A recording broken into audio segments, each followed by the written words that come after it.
Olá! No audiobook de hoje iremos ler o conto Palestrante do escritor Cristiano Penido. Este conto faz parte do livro Histórias de Anjos 6 e pode ser adquirido no site da Amazon. O link para o livro está na descrição deste vídeo.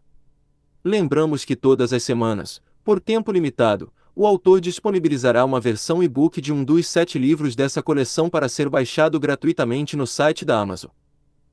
Ajude a divulgar o canal. Encaminhe este audiobook para alguém que você ama e dê um like. Obrigado. O palestrante. O auditório do Minas Centro estava lotado. Cerca de 1.700 pessoas aguardavam a presença de Pierre Blanchet, um dos maiores palestrantes do mundo sobre liderança empresarial. O badalado conferencista ficaria no Brasil apenas 3 dias e, em Belo Horizonte, somente o tempo de apresentar sua palestra sobre sucesso profissional e já voltaria para São Paulo.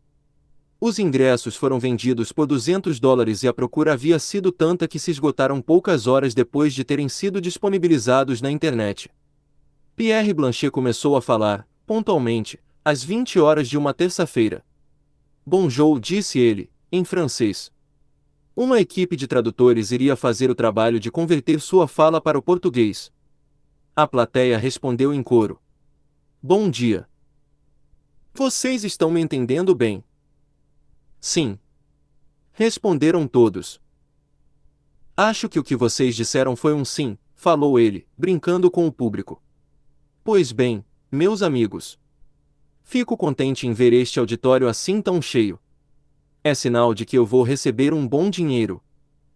Todos começaram a rir. É brincadeira. É claro que vou receber um bom dinheiro, mas isso não é o motivo principal para eu estar aqui. Vocês acham que eu sairia do Canadá francês, viajaria 12 horas de avião até São Paulo, depois, mais 1 hora e 20 minutos até Belo Horizonte, fora o tempo de espera nos aeroportos, as noites dormidas em hotéis só por causa do dinheiro? Silêncio na plateia. Vocês acham que eu deixaria minha amada filhinha de 3 anos para estar aqui falando hoje com vocês só por dinheiro? A não ser que eu esteja passando um período de dificuldades financeiras e graças ao bom Deus eu não estou, tem que haver algo mais para um homem fazer isso. E isso se chama motivação. Detalhe, pesadas inúmeras palestras que eu dou mundo afora, eu prometi para minha menina que, todos os finais de semana, eu estaria em casa. Por isso, eu só trabalho de segunda a quinta-feira. Eu sei que muitos dos que estão aqui trabalham 50 horas ou muito mais por semana, e é por isso que eu começo dando este exemplo, porque o sucesso profissional não é apenas fazer o que gosta, mas é sobretudo gostar do que faz. Eu amo meu trabalho, mas também amo a minha família. Será que no mundo de hoje, eu tenho que escolher amar apenas um dos dois ou há espaço para um equilíbrio entre esses? Blanchet fez uma pequena pausa e recomeçou. Onde estiver o teu tesouro, ali também estará o teu coração. Repitam por favor. Onde estiver o teu tesouro, ali também estará o teu coração, falou a plateia, meio desencontrada. Não ficou bom. Vamos tentar de novo. Onde estiver o teu tesouro, ali também estará o teu coração, repetiram todos, um pouco melhor. Pode melhorar, mas vamos deixar por enquanto como está. O que essa frase quer nos dizer? O palestrante, então, apontou o microfone em direção ao auditório. Ninguém respondeu. Eu sei que vocês sabem, só estão com vergonha de dizer, brincou ele. A plateia se abriu em risos. Vamos lá. Eu vou lhes ajudar. Se você é um empresário bem-sucedido, tua empresa fatura milhões. É natural que você acorde todos os dias motivado para ir trabalhar, porque é lá que está o teu coração. Concordam? Sim. Responderam todos. E por quê? Vozes desencontradas, novamente, ecoaram ao longo do auditório. Desculpe por não ser capaz de traduzir o que disseram, mas acredito que me responderam que o coração de vocês está na empresa, porque lá está o tesouro de vocês. É isso mesmo. Todos confirmaram positivamente.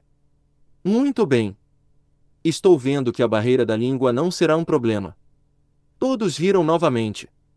Logo, se onde está o meu tesouro está também o meu coração, é de se esperar que onde estiver o meu coração estará o meu tesouro. Em matemática chamamos isso de a ordem dos fatores não altera o produto. Isto serve para tudo, para o bem e para o mal. Vou dar um exemplo simples. Quem aqui é pai ou mãe? Levante a mão, por favor. Vários o fizeram. Muito bem. Você ama teu filho? Todos responderam que sim. Ótimo. Se você ama teu filho, isso quer dizer que é lá que se encontra o teu coração. Então, qual é o teu tesouro, neste caso? Todos responderam quase em coro: meu filho. Excelente! Estou gostando de vocês. Eu vou acabar aprendendo a falar português. A plateia abriu em risos outra vez. Mas continuemos. Se você passa grande parte do teu tempo no trabalho e não vê sequer teu filho crescer, é de se pensar que o teu coração e o teu tesouro estarão no trabalho, certo? Sim, responderam alguns. E quem você ama mais? O teu trabalho ou o teu filho? Um silêncio tomou a plateia. Não é o meu papel aqui dizer o que é o certo ou o errado. A minha função é apenas te indicar o caminho. Se você acha que ama mais o trabalho que o teu filho, vá em frente, continue trabalhando como um trator e transformando teu tesouro em algo ainda mais valioso. Contudo, se você ama mais o teu filho que o teu trabalho e você trabalha como um cavalo, está na hora de repensar o caminho que está trilhando. A plateia continuava em silêncio, escutando atentamente o que Pierre Blanchet dizia.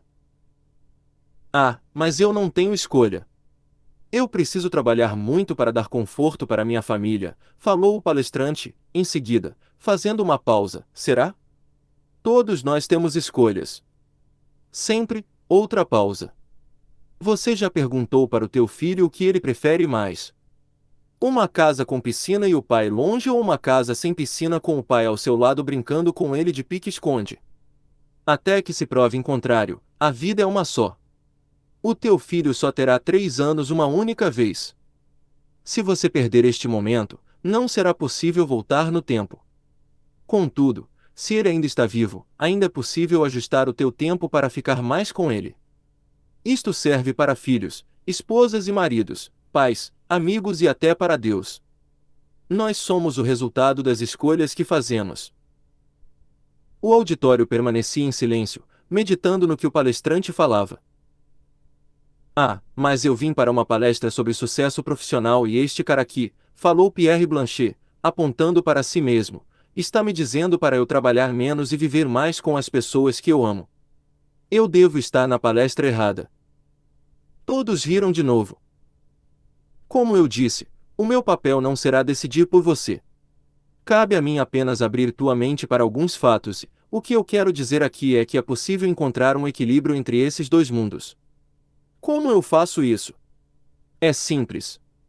Mesmo que você não tenha filhos, esposa ou marido, pais e amigos, os teus funcionários, muito provavelmente, os têm. E isso é fundamental no teu negócio. Seja você dono, diretor, gerente ou supervisor.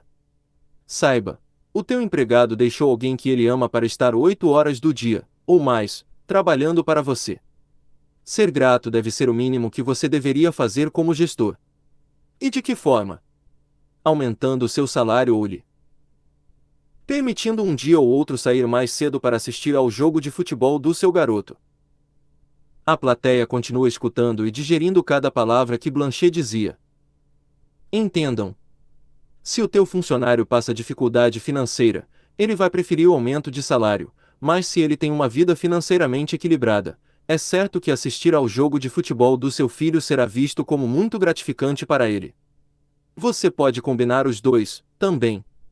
Uma gratificação e sair mais cedo, de vez em quando, para ir a um evento familiar qualquer. Lembrem-se, equipe motivada gera melhores resultados. Você está lidando com seres humanos, então, trate-os como humanos e não como máquinas. Blanchet pegou um copo de água, tomou um gole e recomeçou.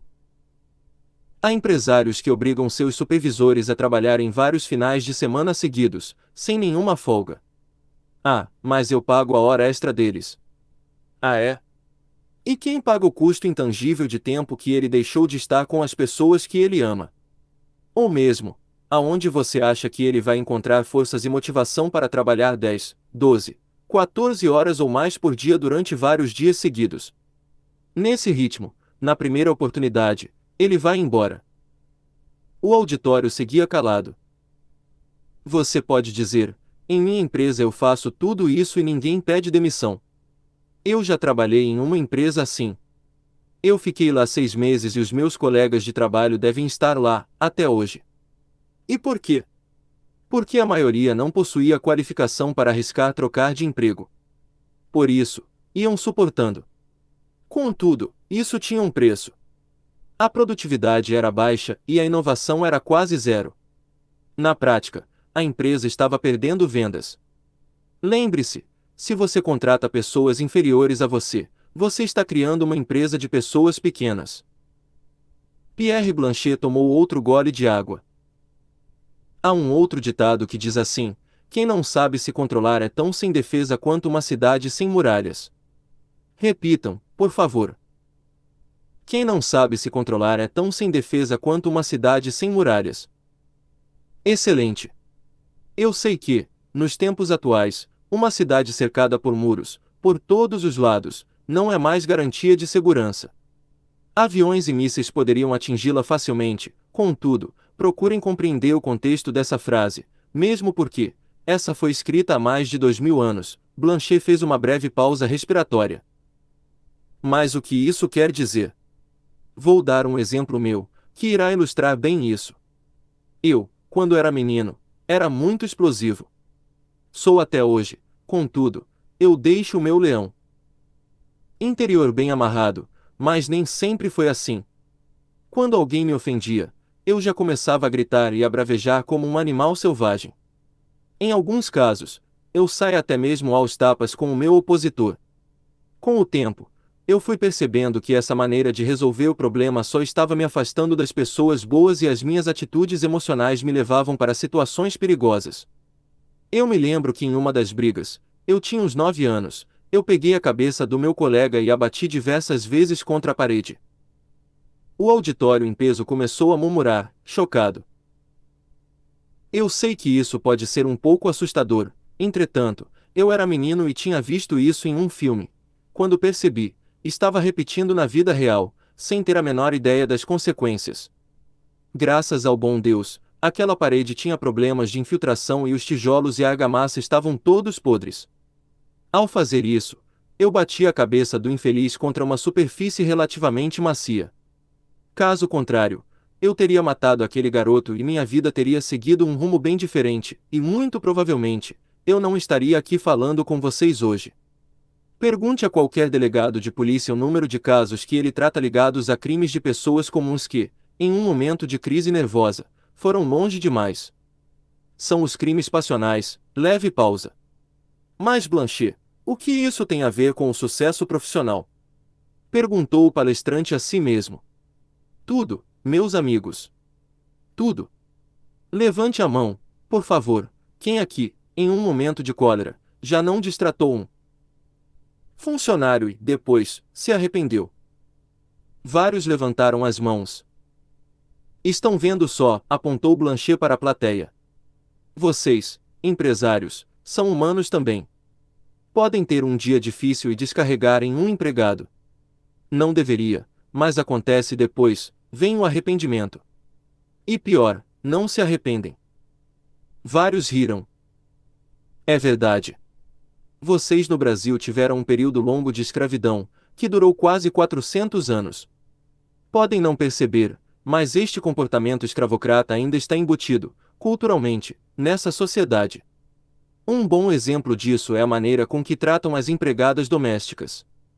É humilhante o que muitos de vocês fazem e o pior, poucos são os que percebem isso, tanto é que quando se assiste às novelas, que vocês produzem para a televisão, que são vendidas e apreciadas, em muitos países, ao redor do mundo, vocês deixam passar para as telas, essa forma humilhante de tratamento, sempre que aparece uma cena onde haja uma empregada e uma patroa. Vocês as tratam como se fossem bichos. Eu mesmo cheguei a presenciar um episódio, quando tive a oportunidade de conhecer o interior desse estado e fiquei na casa de alguns amigos brasileiros. Em determinado momento, a dona da casa estava reclamando com a sua empregada em alto e bom tom e dizia: "Você é burra, minha filha. Burra. No meu país isso se chama assédio moral e é crime. E esse comportamento não se limita apenas a essas pobres moças. Muitos fazem isso também nas empresas nas quais são donos ou trabalham. Tanto é que vários se comportam como senhores de engenho com seus funcionários. Dar tapas na mesa, gritar com o funcionário, ser grosseiro, humilhá-lo em público, entrar em sua vida pessoal sem ser convidado, entre outras atitudes fazem ainda parte do cotidiano de muitos aqui. Felizmente, a lei de assédio moral, que hoje existe, no Brasil, tem ajudado a diminuir isso, mas ainda se está longe da perfeição. Quando um empregado é contratado, seja em casa ou em uma empresa, ele deixa, de certa forma, a sua dignidade na porta de entrada e aceita a humilhação do patrão, porque precisa daquele emprego. Só que tudo isso tem um custo, como já falei, a queda da qualidade do trabalho, da motivação, da produtividade, da criatividade e do aumento dos problemas relacionados com a saúde física e mental. Resumindo, vocês estão perdendo dinheiro todas as vezes que criam um ambiente hostil nas empresas, nas quais trabalham. Iraí-vos e não pequeis. O palestrante parou e, olhando para a plateia, perguntou: "Alguém saberia me dizer de qual autor é essa frase?" Alguém gritou ao fundo: "Mahatma Gandhi?" "Não", respondeu Blanchet. "Madre Teresa de Calcutá?" "Também não", disse o palestrante. "Vou dar uma dica. Nesse mesmo livro, também estão escritos: aquele que for bondoso e direito, terá vida longa e será tratado com respeito e justiça. Aquele que guarda a sua boca e a sua língua, guarda a sua alma das angústias. Quem tem cuidado com o que fala, protege sua própria vida, contudo, quem fala demais arruína. Ser sábio é melhor do que ser forte. O conhecimento é melhor do que a força. Afinal, antes de entrar em uma batalha, é melhor planejar bem. Quando há muitos conselheiros, é mais fácil vencer." Dale Carnegie, gritou mais alguém no auditório. "Também não. Neste livro estão quase todas as frases que falei até agora aqui, hoje." Blanchet fez uma pequena pausa e, em seguida, recomeçou: "Eu sei que a grande maioria de vocês já leu vários livros de sucesso, de grandes autores renomados, mas há um livro que vem inspirando gerações por mais de 2000 anos. Tão revolucionário que já foi até proibido de ser lido. E mesmo hoje, é ainda o livro mais vendido no mundo, mas aqui no Ocidente, nos últimos 50 anos, a maioria das pessoas passou a desprezá-lo e o fazem por puro preconceito. Que livro é esse afinal?" O auditório ficou em silêncio, até que alguém falou, meio timidamente: "A Bíblia." "Você poderia repetir mais alto, por favor?" pediu Blanchet. "A Bíblia." Todos ouviram? "É isto mesmo. Parabéns. É a Bíblia." Essas 4 últimas frases estão no livro de Provérbios. As demais, eu as tirei do Novo Testamento, mas existem muitas outras tão belas e úteis quanto as que já mencionei aqui hoje. Na verdade, a Bíblia toda é uma aula de história, de sabedoria e de espiritualidade. Mesmo que você não creia em nada, você deveria lê-la e aprender com essa. A base do direito penal, por exemplo, foi retirada em parte do livro de Êxodos, que está na Bíblia. Já as inúmeras guerras relatadas nesse são material de estudo em alguns cursos preparatórios para cadetes das Forças Armadas. É um livro fascinante, eu lhes asseguro. Blanchet fez mais uma breve pausa, e logo, recomeçou. "Alguém poderia dizer, é um livro difícil de ser lido. Eu leio e não entendo nada. Eu sei porque isso já me aconteceu também. Caso queira aceitar o desafio de lê-la e aumentar os teus conhecimentos, eu sugiro que comece pelo Novo Testamento. Os 4 primeiros livros, que tratam da vida de Jesus Cristo, são fáceis de ler e são histórias maravilhosas. Depois, continue a ler na sequência. Atos dos Apóstolos e as cartas de Paulo, Tiago, Pedro e João. Gradativamente, você vai compreender cada um dos ensinamentos contidos ali e entenderá como surgiu a doutrina das principais religiões cristãs, inclusive, é claro, a católica. Só depois de ler o Novo Testamento, eu sugiro que leia o Antigo Testamento. Você verá que será muito mais fácil e terá se habituado com a linguagem dessa. Outra opção será lê-la de forma aleatória. Escolha um dos 66 livros que contém a Bíblia e passe a ler um versículo desse todos os dias. Uma outra opção é que você leia, primeiramente, o livro de Provérbios. Esse está no Velho Testamento. É bem fácil de achá-lo. Pegue o livro e o abra ao meio. Esse deverá estar lá um pouco para a direita ou para a esquerda. Este livro foi escrito por Salomão e contém uma densidade de conhecimento fora do normal. Se você procura uma leitura focada no sucesso profissional e pessoal, você vai gostar muito. O orador tomou outro gole de água. Uma última sugestão é começar pelo primeiro livro. O livro de Gênesis. Esse também é de leitura fácil. Ah, mas eu sou evolucionista e não criacionista. Tudo bem. Ao ler esse livro, você terá a oportunidade de compreender o que se passa na mente das pessoas, que acreditam que o homem foi uma criação divina. Não apenas uma visão rasa das coisas, como muitos, que ao lerem um pedaço da Bíblia, já saem por aí dizendo que é apenas um livro de histórias para crianças.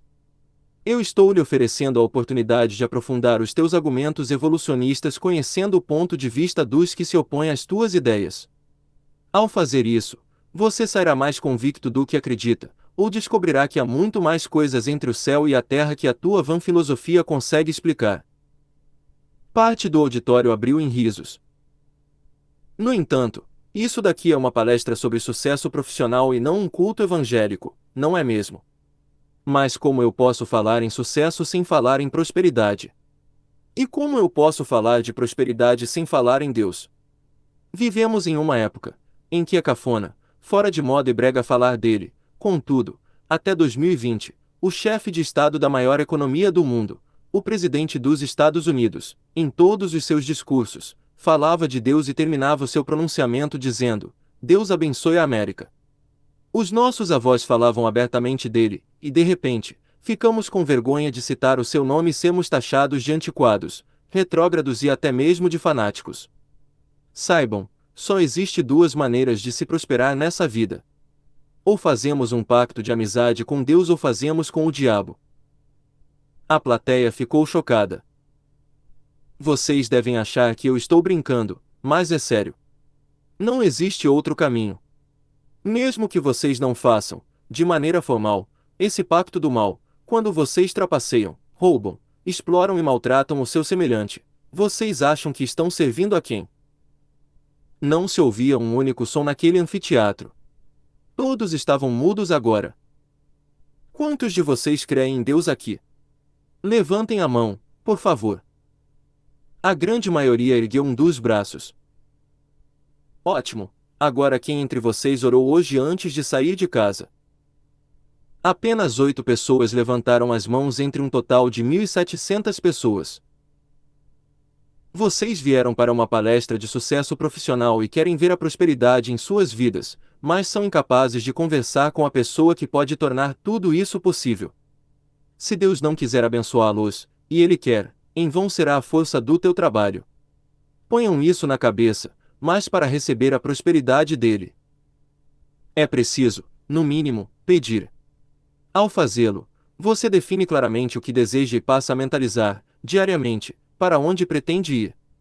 O velejador que não sabe para que lado vai, todo o vento que soprar lhe será ruim. Vocês compreendem isso? A oportunidade aparecerá, mas como não sabem, claramente, do que estão precisando, acabarão deixando-a escapar por entre os dedos. Outro silêncio na plateia. Eu conheci um jovem que amava muito a sua garota, mas além de nunca dizer isso a ela, sempre que podia, arrumava outra pessoa para se distrair. Ele pensava nela como a mulher ideal para se casar, mas nunca, em todo o tempo em que estiveram juntos, disse isso para a moça. Então, quando ele começou a levar a sério seu relacionamento, ela continuou a achar que o seu namorado era indiferente. Logo, alguém apareceu e disse para a moça tudo o que ela queria escutar e o nosso amigo deixou escapar para sempre, o grande amor de sua vida. O mundo, infelizmente, está repleto de histórias assim. Da mesma forma, também são teus projetos. É preciso verbalizar cada um desses e a melhor forma de fazê-lo é compartilhando-os com o melhor amigo que vocês podem ter, que é Deus. Ao fazerem isso, tudo ficará mais claro, e, além de ganharem um grande aliado, terão muito bem definidas, em tuas cabeças, o que realmente querem. Blanche enxugou o canto da boca com o lenço e voltou a falar. Mas eu não creio em Deus e não vejo sentido em fazer isso. Ok, então, nesse caso, apenas faça de conta que ele existe. Além de você verbalizar o que deseja, corre a chance de uma hora se encontrar com ele. O auditório abriu em risos de novo. Em resumo, meus caros, sucesso profissional anda junto com sucesso pessoal. Não faz sentido separar um do outro. Você é uma única pessoa e não duas, então, o que é afinal o sucesso? Seria esse medido pelo tamanho da tua conta bancária, o carro importado que você tem na garagem, o apartamento de cobertura, o número de subordinados que você possui, ou talvez, a quantidade de amigos que o seguem no Facebook. Quem aqui pode me dar um exemplo de uma pessoa que se tornou um verdadeiro sucesso sem ter nenhum desses itens mencionados aqui? A plateia ficou em silêncio. Vamos lá, pessoal. Eu sei que vocês conhecem um cara que fez tanto sucesso apesar de pobre materialmente falando, que é até hoje lembrado por quase 2/3 do mundo. Quem é ele, meus amigos? Os espectadores se entreolhavam, entretanto, ninguém respondia. Eu vou dar uma dica simples. Não precisava, mas vocês estão tão presos à ideia de que sucesso e riqueza material andam juntos que não conseguem se lembrar dele. A dica é a seguinte: ele viveu há pouco mais de 2000 anos atrás. Jesus Cristo! Gritou alguém, no meio da plateia. Quem? Perguntou Blanche, forçando o sujeito a repetir aquele nome mais alto. Jesus Cristo! Exclamou o rapaz, ainda mais forte. Todos ouviram. Exatamente ele. Jesus Cristo. Muito obrigado, disse Blanche ao jovem, que havia se exposto, no meio do auditório. Ele mesmo. Sem dinheiro e que, muitas vezes, nem sabia ao certo onde iria dormir aquele dia, contudo, conseguiu mobilizar multidões à sua volta e até hoje é lembrado e admirado, independentemente de você acreditar que ele seja o Filho de Deus. Temos que admitir, ele revolucionou o seu tempo e continua fazendo até hoje. O palestrante tomou um gole de água e prosseguiu. Então, meus caros, utilizando Jesus Cristo como a referência de sucesso perfeito, eu quero apresentar-lhes um novo conceito para definir a palavra sucesso. Sucesso é o quanto você é capaz de fazer falta para alguém. Pensem nisso. A plateia ficou em silêncio, meditando. Quando alguém que gostamos vai embora e nós nos sentimos tristes por sua partida, isso significa que aquela pessoa foi um sucesso para nós. Isso serve para alguém próximo como nossos amigos, maridos, esposas e, também, serve para algumas celebridades, que ao longo de suas vidas, deixaram um rastro de exemplo a ser seguido. Vou lhes dar alguns nomes e vocês me respondem com sim, caso concordem, que essa pessoa é ou foi uma pessoa de sucesso, segundo esse novo conceito, ou não digam nada, se acharem que ela não se encaixa nessa definição, ok. Vamos lá. Martin Luther King. Sim. Madre Teresa de Calcutá. Sim. Ayrton Senna. Sim. Irmã Dulce. Sim. Os pais de vocês. Sim. Blanche não disse mais nada e ficou ali calado. A plateia aguardava que ele continuasse, entretanto, ele permaneceu mudo. Alguns segundos se passaram e, finalmente, alguém se levantou e começou a bater palmas. Outro repetiu aquele gesto e foi seguido por outros e, em instantes, o auditório do Minas Centro estava todo de pé aplaudindo aquele homem. Blanche levantou a mão e com um gesto, pediu que todos se assentassem. Obrigado. É gratificante saber que vocês estão compreendendo agora que sucesso não tem a ver com dinheiro. Tem a ver com amor. Os teus pais, com raríssimas exceções, são pessoas de sucesso para vocês, porque simplesmente eles te fazem falta ou irão fazer um dia. E por que eles fazem falta? Porque eles amaram vocês igual ou mais do que amariam a si mesmos. Eles cumpriram o segundo mandamento de Cristo: amar ao próximo como a si mesmo. Para ter sucesso, não é preciso se matar de trabalhar. É preciso amar. Amar as pessoas e fazer delas, todos os dias, as mais importantes da tua vida. Seja teu filho, teu marido, esposa, amigo ou colega de trabalho, ou mesmo, alguém que te peça um favor e você, mesmo sabendo que não irá vê-la nunca mais, você a ajuda, pelo simples fato de que fazer o bem, faz bem. Esse é o segredo do sucesso, e também, o segredo da vida. Blanche limpou, novamente, a boca com o lenço e continuou. O meu pai, por exemplo, faleceu com 90 anos sem ter ficado velho. Ele andava como um homem de 50 anos e tinha a saúde e a mente perfeitas. Eu nunca o vi em uma cama doente. Ele nunca sequer gripou ou pegou um resfriado. Tinha uma vida simples e nos momentos mais difíceis da sua vida, quando o desemprego bateu à nossa porta, era capaz de se deitar, de deixar os problemas de lado e dormir a noite toda. Ele repetia sempre uma frase: eu sou um ilustre desconhecido e quero permanecer assim. Contudo, ocupou parte do seu tempo ajudando outras pessoas que, como ele um dia, passavam dificuldades. Ele se filiou a uma organização religiosa que ajudava as pessoas em situação de dificuldades financeiras e, por mais de 30 anos, deu parte de si para os outros. Quando morreu, seu velório estava lotado de gente, filhos, netos, parentes e amigos. Ele deixou a sua marca. Ele é a melhor referência que eu tenho de sucesso. Blanche fez mais uma pausa, tirou o lenço do bolso e enxugou os olhos. Eu vou dar mais um exemplo para vocês e, então, ficará 100% claro o que é, efetivamente, o sucesso. Vou falar um nome, novamente, vocês dizem sim se concordarem como alguém de sucesso, segundo o que falamos aqui hoje. Vamos lá. Adolf Hitler. A plateia simplesmente gelou. Blanche ficou aguardando alguns segundos e, enfim, falou. Eu já esperava esse tipo de reação. Vejam. Eu citei o nome de alguém que tirou a Alemanha da sua maior crise financeira e moral e a transformou na maior potência militar e econômica da sua época. Era para as pessoas sentirem falta dele, não é mesmo? Contudo, ele fez tudo isso destruindo famílias, prendendo, torturando e matando. Ele foi o homem mais poderoso do mundo, mas com certeza, segundo o nosso conceito, não teve sucesso. Alguém aqui sente saudades dele? Todos riram. Agora que ficou claro para vocês o que é sucesso, vamos falar, em poucas palavras, o que é fracasso. Fracasso é renunciar às pessoas que você ama, por dinheiro. Fracasso é passar por cima do teu semelhante para obter esse mesmo dinheiro. Fracasso é também ser insensível à dor do teu irmão, porque você, simplesmente, tem que bater uma meta. Eu já trabalhei na indústria automobilística e lá, em geral, você é apenas um número.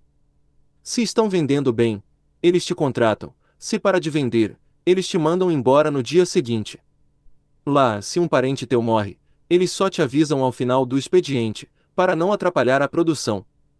Alguém é capaz de sentir saudades por ter trabalhado em uma empresa como essa?